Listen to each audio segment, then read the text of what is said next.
여러분, 아주 쉬운 질문 한번 던져볼게요. 구원을 어떻게 받죠? 교회 다니는 사람에게 제일 쉬운 질문이지 않습니까? 우리가 구원을 어떻게 받죠? 여러분들이 속으로 다 이렇게 대답할 것입니다. 예수님을 믿어서 받습니다. 중요한 것은 예수님을 믿는다는 것입니다. 예수님을 믿는다에 액센트에 가는 게 아니고 예수님을 믿는다는 거예요.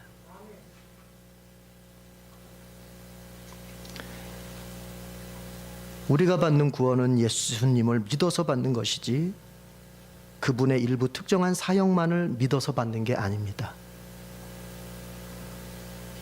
예수님을 믿는다고 하는 것은 마치 신부가 신랑을 맞이하여 결혼하는 것과 같습니다. 성경도 그렇게 우리에게 많이 제시를 하죠. 자, 결혼 생각해 봅시다. 결혼이라고 하는 건 뭐죠? 사람을 받아들이는 거죠. 상대 배우자를 받아들이는 거죠.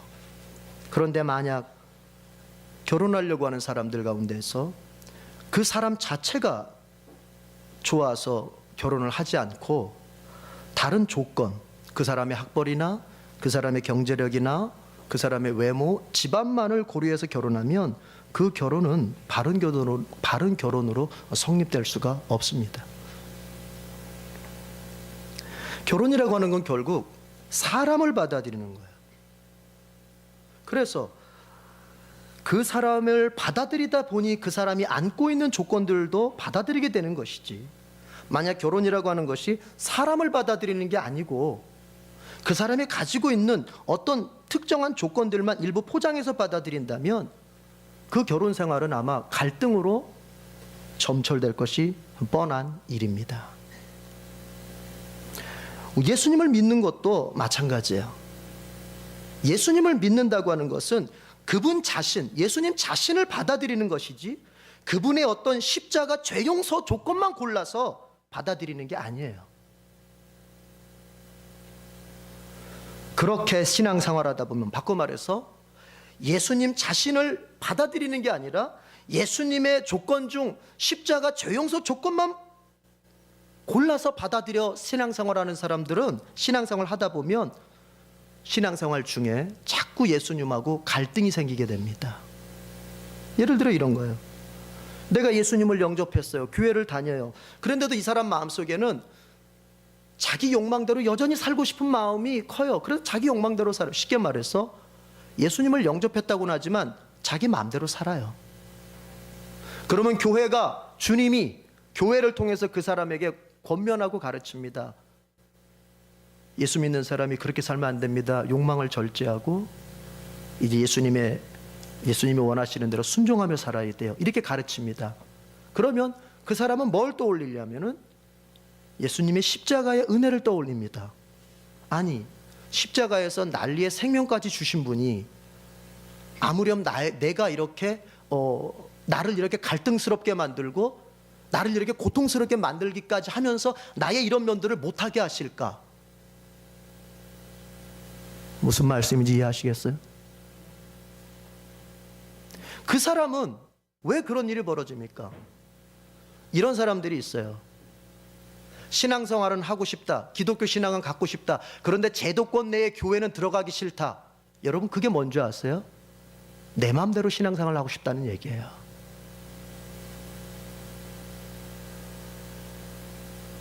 그것은 왜 그런 줄 아세요?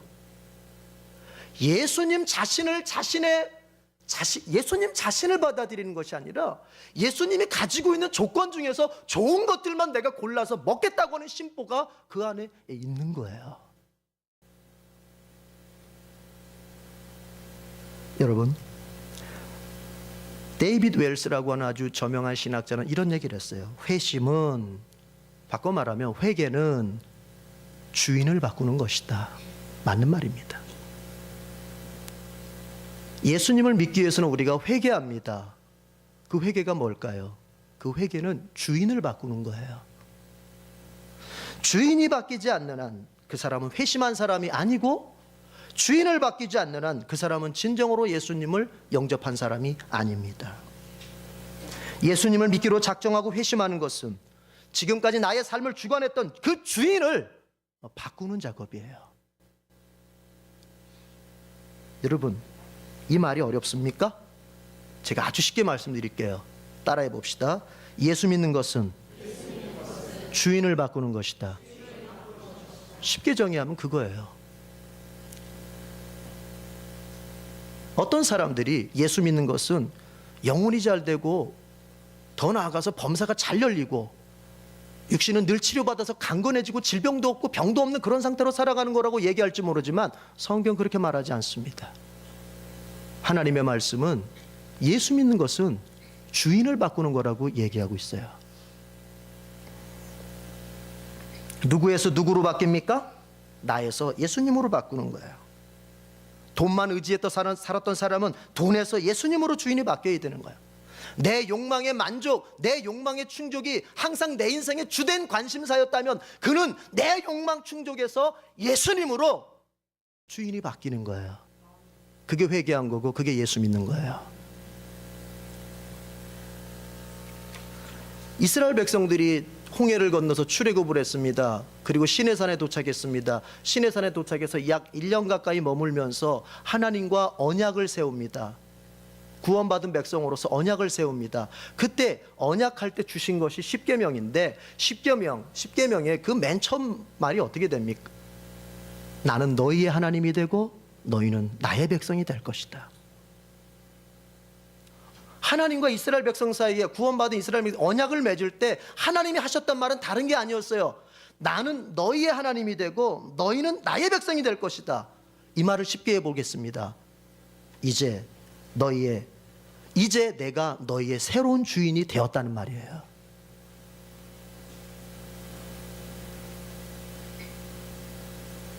하나님의 백성이 되었다고 하는 것은 하나님의 통치를 받겠다는 얘기입니다.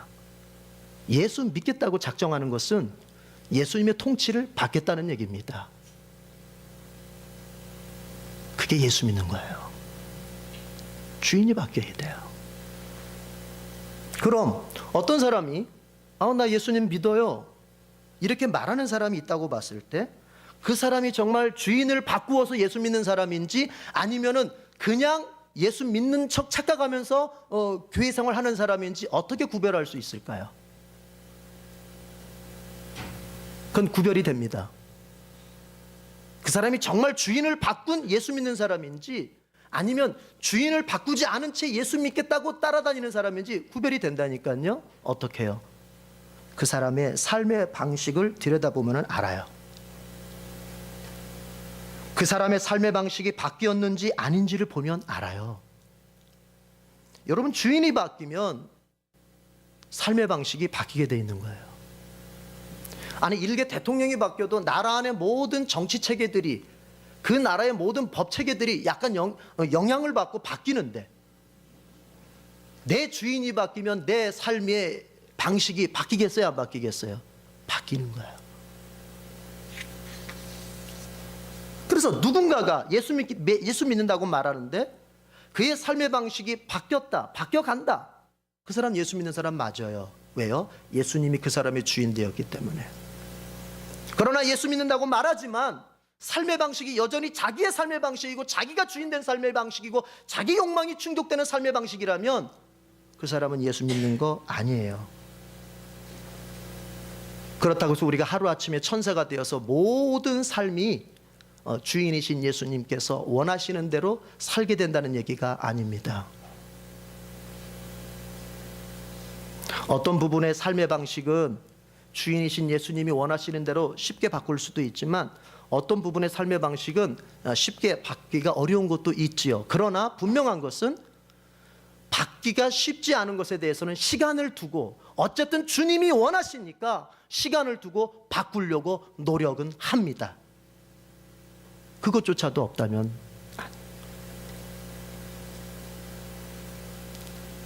우리의 삶의 방식이 주인이 바뀐다면 삶의 방식이 바뀌는 것이고요. 그럼 어떤 쪽으로 삶의 방식이 바뀔까요? 예수님이 말씀하시는 삶의 방식으로 바뀝니다. 세상이 옳다고 말하는 그 삶의 방식이 옳게 보이질 않아요. 인생의 선배들이 옳다고 말하는 그 인생의 삶의 방식들을 옳다고 믿지 않아요. 오직 예수님이 말씀하시는 삶의 방식만 옳다고 믿고 그 삶의 방식을 자기가 선택해서 그렇게 살아가는 거예요.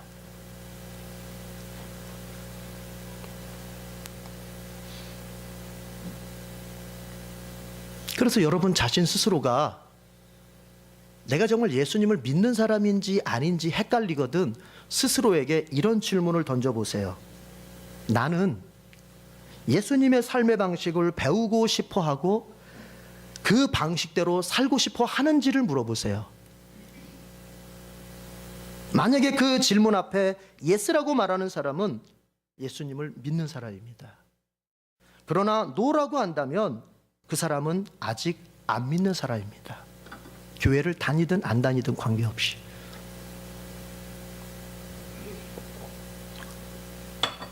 만약 나는 예수님의 삶의 방식을 알고 싶지도 않고 그분의 삶의 방식 따위는 내게 안중에도 없다라고 하는 사람이 교회 안에서 아무리 신앙적으로 은혜스러운 말을 한다 하더라도 그 사람은 아직 믿지 않는 사람입니다. 왜냐하면 주인이 안 바뀐 사람은 믿지 않는 사람이에요. 예수 믿는 사람은 예수로 그 인생의 주인이 바뀐 사람이에요. 예수로 그 인생의 주인이 바뀐 사람은 예수의 삶의 방식으로 그 삶의 방식이 바뀌어야 돼요. 그게 정상이에요. 무서운 것은 예수님으로 인생의 주인을 바꾸지 않고 그 예수님의 삶의 방식으로 삶의 방식을 바꿔가지 않는 그 사람에게 무서운 것은 그 사람은 천국에 갈 수 없다는 얘기입니다. 그 사람은 천국 갈 수 없습니다. 목사님이 그걸 어떻게 알아요? 성경이 그렇게 말하고 있습니다. 마치 구약에서 이스라엘 백성들을 예를 들어서 볼 때 이스라엘 공동체 안에 머물러 있다고 해서 이스라엘 공동체 안에 머물러 있다고 해도 여호와를 자신의 하나님으로 삼지 않고 자신을 그분의 백성으로 내놓지 않는 사람은 가나안 땅에 못 들어갔습니다.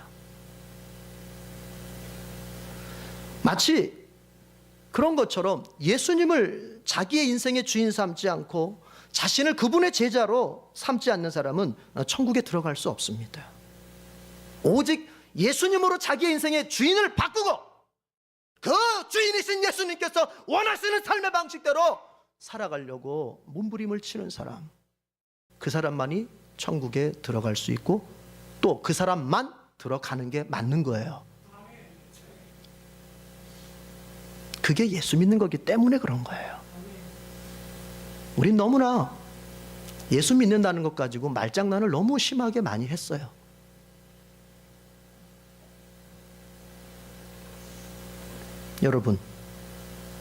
여러분은 예수님을 믿는 사람들입니까?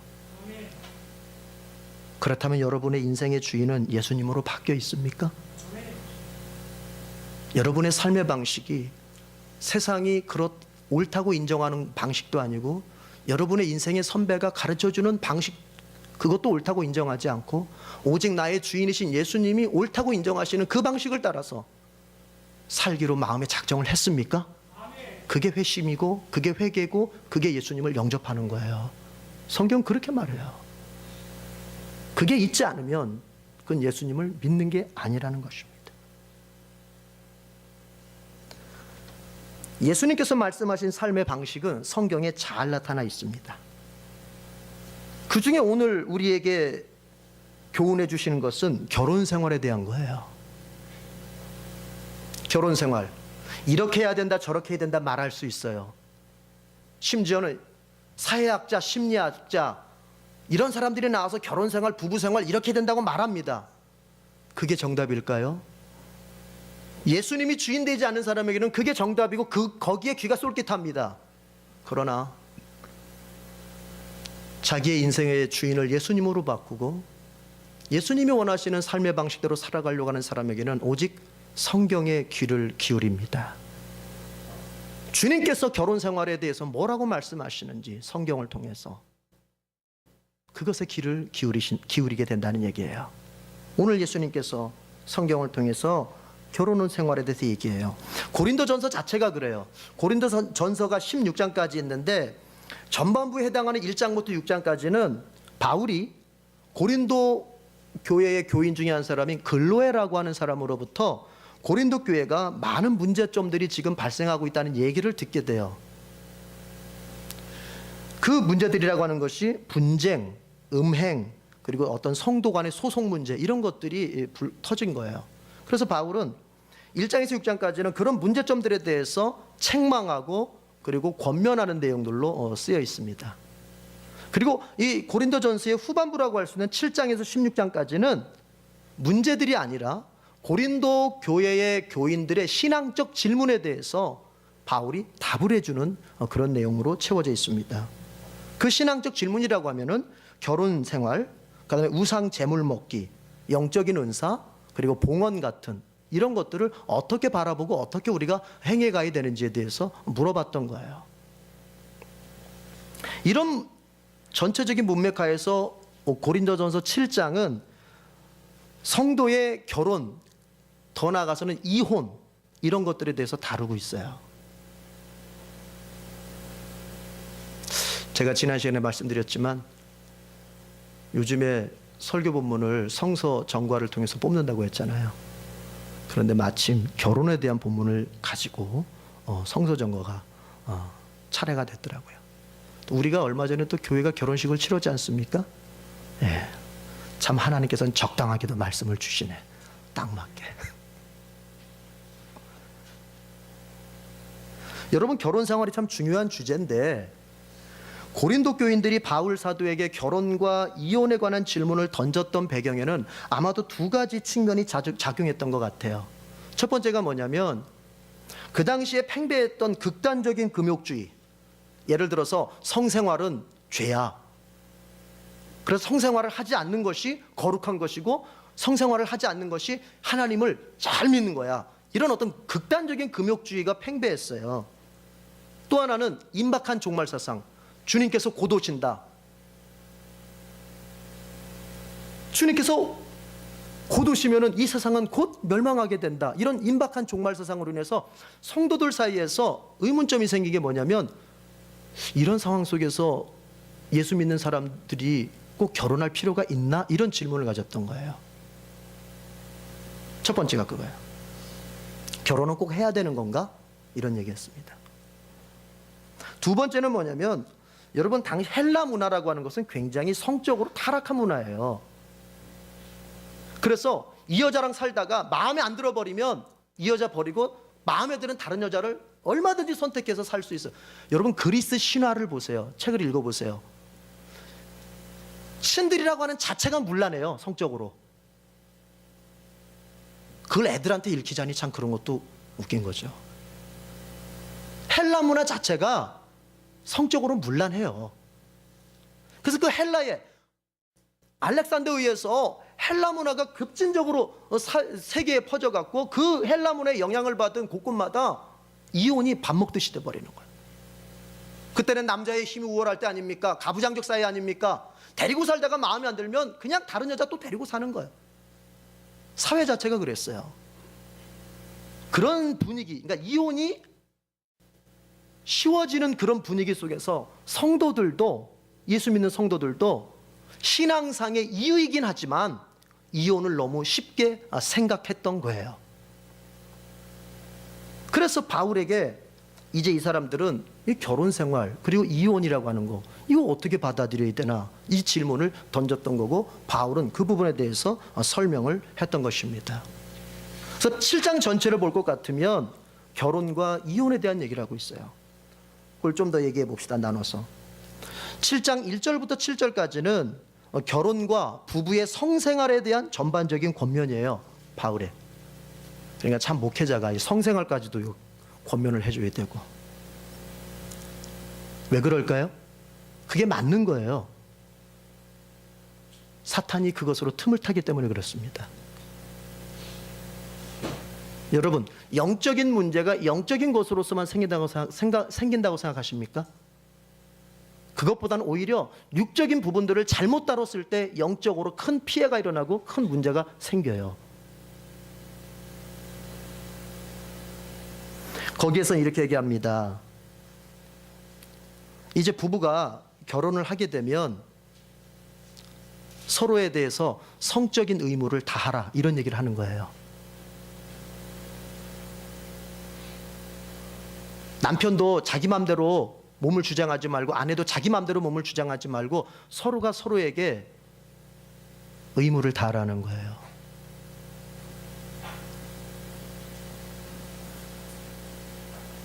여러분, 남편이 요즘 부부간의 성폭력이라는 게 일어난다는 거 아세요? 이것이 지금 많습니다, 의외로. 그러니까 부부관계도 서로의 합의와 서로의 어떤 인격적 존중 속에서 일어나야 되는데, 그냥 남편이 성욕이 발동한다고 해서 자기 아내라고 해서 막 강압적으로 그렇게 하면은 그거는 마땅치 않은 거예요. 바울이 말합니다. 서로가 서로에게 의무를 다해라. 아내들도 잘 들으세요. 내 남편에게 내가 아내로서 부부관계에 대한 의무를 성실하게 잘 감당해야 됩니다. 그런 거에 소홀하다 보면 여러분의 남편들이 밖에서 딴짓을 하고 다니고, 예수 믿는 사람이라 할지라도 그가 성적으로 넘어지면 회복은 엄청난 시간이 걸립니다. 다른 거하고 달라요. 왠지 아세요?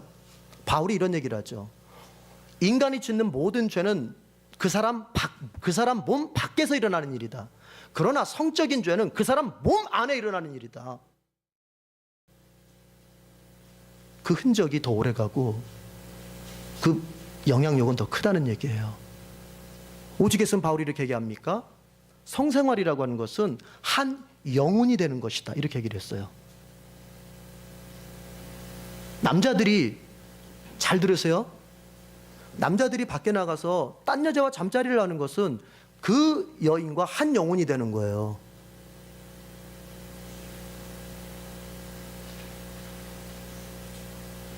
이것은 하나님이 정하신 법칙이 아니에요. 그래서 서로에 대한 의무를 다해야 됩니다. 서로가 존중하고 서로가 인격적인 어떤 합의를 통해서. 그리고 분방하지 말라고 해요. 각방 쓰지 말란 얘기예요. 그리스도인 부부가 각방 쓰는 것은 바람직하지 않습니다. 왜 바람직하지 않냐면 바울의 얘기로는 사탄이 틈탄다는 얘기입니다. 만약에 각방을 써야 될 이유는, 각방을 써야 될 때는 한 군데입니다. 이런 경우밖에 없습니다. 서로가 신앙적으로 기도할 시간을 얻기 위해서. 그러나 그것도 장기간 되면 안 돼요. 단기간이어야 돼요. 단기간.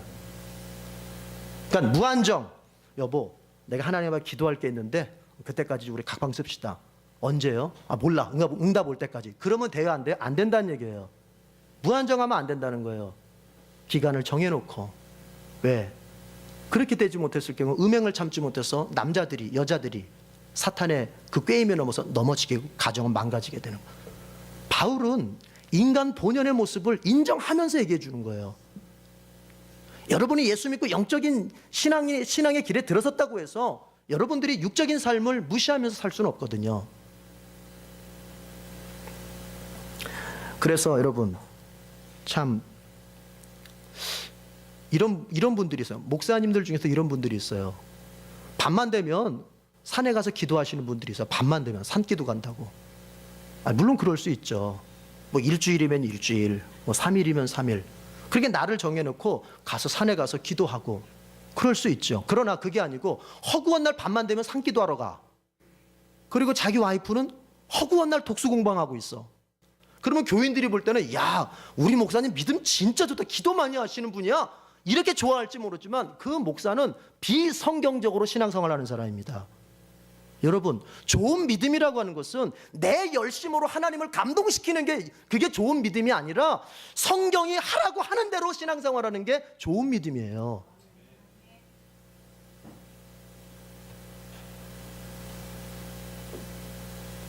부부로서 서로의 의무를 다해야 됩니다. 8절에서 9절까지는 미혼 남자와 호라비 그리고 과부에 대한 권면인데 여기선 간단합니다. 독신으로 사는 게 좋겠다 이런 얘기합니다. 독신 생활을 권장합니다. 이 부분은 뒤에 이제 나중에 얘기할게요. 독신 생활 권장에 대해서 바르게 이해하는 것은 나중에 얘기할게요. 10절에서 16절까지는 기혼자의 이혼 문제에 대해서 권면합니다. 10절에서 16절은 이미 결혼한 사람들, 기혼자의 이혼 문제에도 권면하는데 여기도 두 개의 경우로 바울이 나눠서 얘기를 해요. 첫 번째는 뭐냐면 10절에서 11절은 성도끼리 결혼한 경우, 그리스도인끼리 결혼한 경우에는 뭐라고 말하냐면은 이혼을 절대 하지 말아라 이렇게 얘기합니다. 사실 예수님께서도 마태복음 19장에 보면은 음행한 경우가 아니고서는 성도끼리 결혼해서 이혼하는 것을 금지하셨어요. 상대 배우자가 어떤 음행을 한 경우가 아니라면은 이혼하면 안 된다. 하나님의 백성은 이런 얘기를 하셨단 말이에요. 그래서 바울도 성도끼리 결혼한 경우에는 이혼을 아주 강력하게 금하고 있습니다. 그럼에도 불구하고 어쩔 수 없는 경우에 이혼을 할 경우가 있을 수도 있잖아요. 사람이 살다 보면. 그런 경우는 어떻게 하느냐? 다시 전 남편과 합하거나 전 아내와 합하거나 아니면 혼자 살던가 이렇게 할 것이지 다른 남자한테 재혼하고 다른 여자한테 재혼하는 것을 바울은 금했습니다. 그러지 말도록. 두 번째 경우는 뭐냐면은 불신자와 결혼한 경우입니다. 한쪽 배우자는 예수님을 믿는 사람이고 한쪽 배우자는 믿지 않는 사람인 경우에는 그 이혼 문제를 어떻게 다뤄야 되느냐? 먼저 바울은 이렇게 얘기해요. 그게 12절에서 16절까지의 내용인데 만약에 불신 배우자가 신자인 배우자에게 계속 같이 살기를 원한다면은 갈라질 필요 없다. 바울이 이렇게 얘기합니다. 그러니까 이런 얘기예요. 남편이 믿지 않아요. 아내는 예수 믿어요. 그런데 남편이 난 내 아내가 좋아. 비록 내가 기독교 신앙은 없지만 계속 살고 싶어. 그러면 그 아내가 그 남편을 신앙의 이유로 이혼하지 말고 계속 같이 살라는 얘기예요.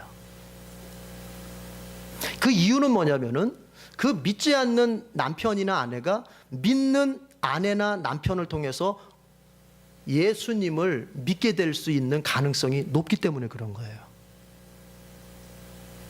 이런 얘기는 아닙니다. 믿는 아내의 믿음 때문에 남편이 저절로 구원받고 믿는 남편의 믿음 때문에 아내가 저절로 구원받는 얘기가 아니라 그 믿는 아내나 남편의 삶을 들여다보고 그의 인격을 들여다보니 아하, 나도 기독교 신앙을 가져보고 싶다. 이럴 가능성이 높기 때문이라는 겁니다. 그렇지만 만약에 믿지 않는 배우자가 믿는 배우자에게 야, 나 못 살겠다. 네가 그렇게 신앙생활을 그렇게 해서 나는 너무 신앙생활에 너무 미친 것 같아서 난 못 살겠다 해서 믿지 않는 배우자가 이혼을 요청할 때 그때는 이혼을 할 수 있다고 말합니다. 그러나 단 한 가지 조건이에요. 무슨 이유? 신앙상의 이유로만 믿지 않는 배우자와 이혼할 수 있다는 얘기예요. 그 신앙상의 이유가 아닌 이상은 믿지 않는 배우자라고 할지라도 서로 협력하면서 서로 가정을 잘 화목하게 만들어가라고 바울은 오히려 요청하고 있어요. 여러분, 그런데 우리가 여기서 한 가지 이런 생각을 해볼 수 있어요. 자, 여러분도 가정이 있습니다. 가정 안에 불신 가족이 있을 수 있잖아요. 예수 안 믿는 가족이 있을 수 있어요. 그들을 전도를 하려고 할 때 여러분 그 비결이 뭘까요? 더 뜨거운 기도일까요? 더 많은 예수 전하는 말일까요? 바울은 그렇게 말하지 않습니다. 믿는 아내를 통해서 남편이 거룩해진다고 하는 것은 이런 얘기입니다. 믿는 자의 거룩함이 전도할 수 있는 비결이에요. 다시 말해서 여러분들 가족 중에 믿지 않는 가족들이 있을 때 그들을 전도하는 비결은 여러분이 거룩하게 사는 거예요. 여러분의 현실 생활에서 여러분의 삶의 자리에서 거룩함이 그 가족들이, 믿지 않는 가족이 볼 때에 거룩함이 드러날 수 있어야 돼요. 여러분을 통해서 거룩한 행실들이 눈에 보여져야 된다고요.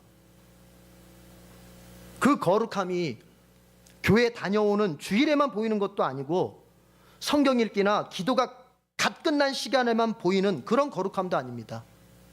평범한 날들 가운데서 보여지는 거룩함이어야 돼요. 또 일이 잘 풀려갈 때 야, 하나님 덕분이다 이렇게 말할 뿐만 아니라 일이 잘 안 풀려가서 두려워질 때도 기다려보자, 하나님이 하신다, 이렇게 믿음의 거룩함을 드러낼 수 있어야 돼요.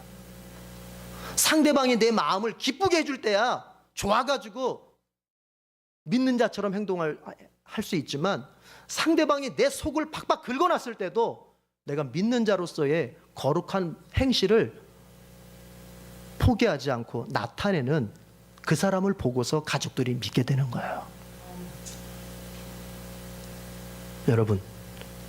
여러분 가정 가운데 믿지 않는 가족들을 위해서 여러분은 어떻게 거룩하게 살고 있습니까? 여러분의 그 가족들이 여러분의 삶의 모습을 보면서 정말 우리 아버지, 우리 엄마, 우리 언니, 우리 형, 아, 예수 믿으면 저렇게 믿어야지, 이런 소리 들을 만 하겠습니까? 그것이 있을 때 구원받을 수 있다는 얘기예요.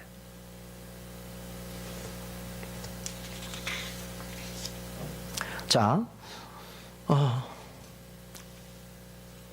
우리가 고린도서 7장을 다 읽어보면 마치 바울이 독신을 권장하는 것처럼 얘기합니다. 결혼하지 말고 혼자 살아라. 그래서 많은 그리스도인들이 이 고린도서 7장을 근거로 해서 야, 나는 독신주의로 살아야 되겠다 이렇게 생각했던 그리스도인도 꽤 많았어요. 그러나 이 본문은, 이 7장은 그렇게 해석하는 게 아니고, 이 결혼에 대한, 특별히 바울의 어떤 독신 권장에 대한 배경은 종말론적 배경을 알아야 돼요. 왜 바울이 결혼하는 것보다 독신으로 사는 게 낫다고 이 고린도서 7장에서 말하냐면은 주님 오실 날이 얼마 남지 않았고 세상의 종말이 가까이 왔기 때문이라고 그들은 믿었기 때문에 그런 거야. 바울도 그랬고 초대교회 성도들도 그랬고 주님이 곧 오실 거라고 믿었고 주님이 오시는 그날에 세상은 이제 종말을 고하기 때문에 바울은 독신을 권했던 거예요. 좀 더 구체적으로 말하면 주님이 재림하시기 직전에 이 세상은 큰 환난 가운데 놓여지게 됩니다. 대환난이라고 얘기할 텐데 그 환난을 혼자서 감당하는 게 더 낫다는 거예요. 가족을 꾸려서 보면은 그 가족들에 대한 마음 때문에 그 환난 중에 신앙을 잃어버리기가 쉽다는 거예요. 여러분, 우리도 그런 말 하지 않습니까? 우리 이런 얘기 하잖아요. 아, 내가 혼자 몸이면 어떻게 버텨보겠는데 처자식이 있으니까 힘들어, 이런 말 하잖아요. 맞죠? 아니, 혼자 몸이면 여기서 빌어먹든 저기서 빌어먹든 어떻게 내가 버텨보겠는데 처자식이 있으니까 그게 마음대로 안 된다. 바울은 그걸 염두에 두는 거예요. 주님이 대림하시기 직전에 큰 환난이 이 땅에 임할 텐데 그 환난이 임할 때에 가정을 꾸리고 있으면은 그 가정으로 말미암아서 내 신앙의 지조, 즉 나의 주인 되신 예수님 앞에 신앙의 정조를 지키기가 그만큼 쉽지가 않았던 거예요. 그래서 바울은 고린도 교인들을 아끼는 마음에서 주님이 곧 재림하실 것과 종말이 곧 올 것과 그리고 그 직전에 큰 환난이 있을 것을 대비해서 혼자 지내는 것이 낫겠다 이렇게 권면했던 거예요. 그러니까 바울의 독신의 권장을 이런 종말론적 배경, 주님의 재림과 큰 환난에 대한 이해 없이 바로 그냥 바울은 독신을 권장했어. 독신으로 사는 게 믿음이 좋은 거래, 혼자 사는 게 믿음이 성숙한 거래, 이런 식으로 해석해버리면 이건 아주 잘못된 해석이 돼버리는 것입니다. 실제로 그래서 많은 사람들이 그렇게 해석을 했어요. 그래서 타 종교에 결혼하지 않는 성직자들은 아주 성결해 보이고 훌륭해 보이고 개신교에 결혼하는 목사들은 그 믿음이 저급해 보이는 것처럼 바라봤던 사람들이 지금도 있고 바라봤던 시절이 교회 안에서도 있었어요. 그러나 여러분, 바울이 말하는 것은 결혼하면 신앙의 수준이 떨어지는 거고 독신으로 살면 신앙의 수준이 높다는 얘기를 하는 게 아니라 주님이 다시 오실 이 재림이 우리 눈앞에 놓여 있는데 이 재림을 어떤 태도로 맞을 것이냐를 얘기하는 겁니다. 즉 결혼 생활조차도 신앙 그 아래 종속돼야 된다는 얘기예요. 가정생활이 중요하고 가정생활이 너무나 인간사에서 차지하는 그 비율과 영향력이 크지만 그 가정생활이 무엇에 종속되어야 한다? 신앙에 종속되어야 된다는 얘기예요. 바울은 그 얘기를 하는 거예요. 여러분, 속이 중요한 거예요. 고린도전서 전체적으로 바울의 얘기를 들어보면 겉이 중요한 게 아니라 속이 중요하다는 얘기를 합니다. 이런 얘기예요. 이 사람이 결혼은 안 했어. 그래서 겉으로 볼 때는 성스럽게 사는 것 같고 굉장히 성결하게 사는 것 같아. 오직 주님만 바라보면서 믿음 좋게 사는 것 같아. 그런데 속에는 온갖 때마다 시마다 음행에 대한 생각으로 가득 차 있다. 그러면 그것은 하나님 앞에 불결하다는 얘기예요. 그러나 이 사람이 결혼을 했어요. 그래서 성생활도 해요. 그러나 그가 하나님 앞에서 경건하게 살고 있다면, 그의 마음이 경건의 마음으로 채워져 있다면 그 사람이 더 좋은 믿음이라는 얘기를 바울은 하고 있는 거예요. 속이 중요한 거예요. 결혼 안 하고 혼자 사는 게 중요한 게 아니라 그 속에 무엇을 품고 있느냐가 중요한 거예요. 제가 신학교 다닐 때 우리 교수님 중 한 분, 그 목회 행정학을 가르치던 교수님이 계셨어요. 근데 그분은 교수 일도 하면서도 강남에다가 교회를 세워서 교회 목회도 했어요. 근데 그분이 이제 심호하는 교회에서 어느 날 목사님 자가용이 오래된 것 같은데 좀 자가용을 좀 바꿔드리려고요. 요즘에 뉴 그랜저가 나왔다는데 뉴 그랜저 어떠세요? 그러니까 목사님이 그랬대요. 아니 뉴 그랜저 말고 소나타를 주세요. 뉴 그랜저가 한 단계 이고 소나타가 아래잖아요. 소나타를 주세요. 그 대신 고급 풀 옵션으로 다 채워서 주세요. 여러분, 당시에 뉴 그랜저 기본값하고 소나타 풀 옵션, 고급 풀 옵션의 가격은요, 소나타 가격이 더 높아지는 거예요. 무슨 말인지 알겠어요? 그러니까 겉으로 볼 때는 야, 우리 목사님 소나타 타고 정말 겸손하신 분이야. 뉴 그랜저 타셔야 될 목사님이 소나타를 타시고 겸손하시고. 근데 속은 그랜저보다도 더 비싸요. 그래서 그분이 하시는 말이 목사의 행정 마인드는 바로 이런 마인드가 있어야 된다. 뭐 이런 얘기를 하셨어.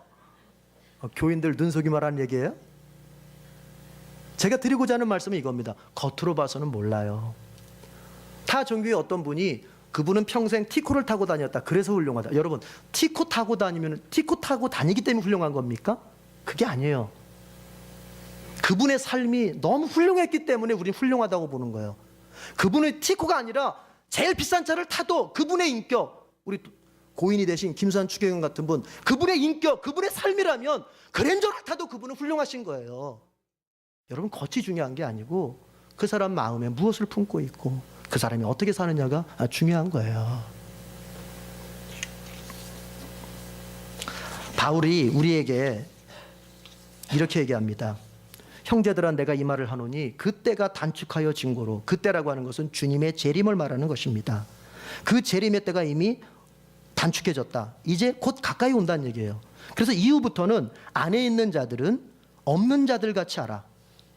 아까 얘기했습니다. 가정생활 참 중요하고, 가정생활 정말 우리에게 있어서는 성실하게 감당해야 될 부분이지만, 그러나 신앙 아래 종속돼야 된다는 얘기예요. 주님과 나와의 관계가 우선이고 가정생활이 뒤에 서야 된다는 얘기입니다. 가정생활을 성실하게 돌본답시고 주님과 나와의 관계에 소홀해지는 것은 주님이 원하시는 삶의 방식이 아니에요. 다른 것도 있지만 거기까지만 얘기할 겁니다. 여러분, 예수님을 믿는다고 하는 것은 자신의 삶의 주인이 바뀌는 거라고 그랬어요. 삶의 주인이 바뀐 사람은 삶의 방식이 바뀐다고 했어요. 우리가 살아가는 것은 주님이 원하시는 삶의 방식대로 살아가는 것입니다. 세상 사람들의 화두는 가정의 평화입니다. 가정의 행복입니다. 그래서 그들은 가정의 행복을 위해서 그걸 목적 삼고 거기다 온갖 모든 것을 투자하지만, 예수님의 제자들은 가정의 행복이 그것이 우리의 최종적인 목적이 아닙니다. 주님 앞에 서는 그날 우리의 믿음이 주님 앞에 더욱 찬란하게 비칠 수 있도록 우리의 신앙 그 밑에 가정을 놓을 수 있어야 한다는 얘기예요. 여러분과 제가 그런 삶의 방식으로 살아서 주님 앞에 귀한 복으로 충만하게 체험받는 복된 성도들이 되기를 바랍니다. 기도하겠습니다.